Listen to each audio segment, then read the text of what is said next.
पक्षी चहचहाते हुए अपने नींद की ओर जा रहे थे। गांव की कुछ स्त्रियां पानी भरने के लिए गड्ढे लेकर कुएं की ओर चल पड़ी।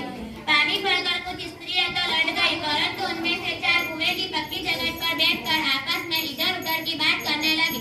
बातचीत करते करते बात अपने बेटे पर गई। उनमें से एक की उम्र सबसे बड़ी लग रही थी। वह कहने लगी, भगवान सबको मेरे बेटे जैसा बेटा दे। मेरा बेटा लाखों में एक है। उसका कंठ बहुत मधुर है।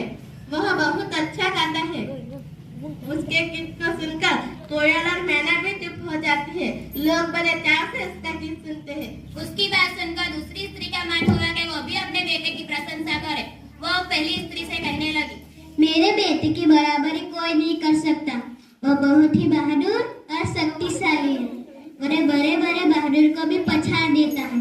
वह आधुनिक युग का भीम है। ये सब सुनकर तीसरी स्त्री भला कैसे चुपचाप बैठी रहे, वो बोल उठी, मेरा बेटा साक्षात एकदम याद कर देता है। मानो उसके कंठ में सरस्वती का निवास। तीनों औरतों की बात सुनकर चौथी स्त्री चुपचाप बैठी रही। उसने अपने बेटे के बारे में कुछ न कहा। पहली ने उसे टोकते हुए कहा, क्यों बहन, तुम क्यों चुप हो? तुम भी तो अपने बेटे के बारे में कुछ बताओ। पहली ने बड़े ही सहज भाव से कहा, मेरा बेटे की मैं क्या प्रशंसा करूं? मेरा बेटा नहीं अच्छा गा सकता है। जब वे घड़े लेकर लौटने लगी तभी किसी गीत का मधुर स्वर सुनाई दिया। पहली ने कहा,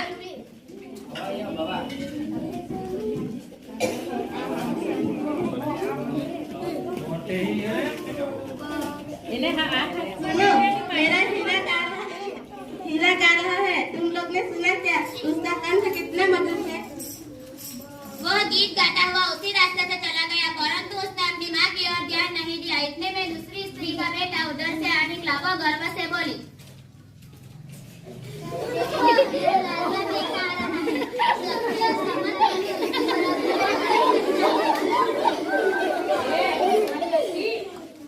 परंतु वो भी उसी रास्ते से चला गया। उसने अपनी माँ की ओर ध्यान नहीं दिया। इतने में तीसरी स्त्री का बेटा उधर से संस्कृत के श्लोकों का पाठ करता हुआ आता दिखाई दिया है।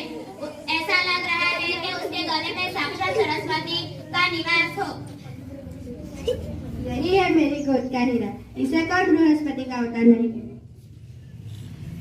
वो भी उसी रास्ते से चला गया। उसने अपनी माँ की ओर ध्यान नहीं दिया। चौथी स्त्री का बेटा उसी रास्ते से आता दिखाई दिया। उसने अपने बेटे के ऐसा लग रहा था, ऐसा सीधा साधा आदमी लग रहा था।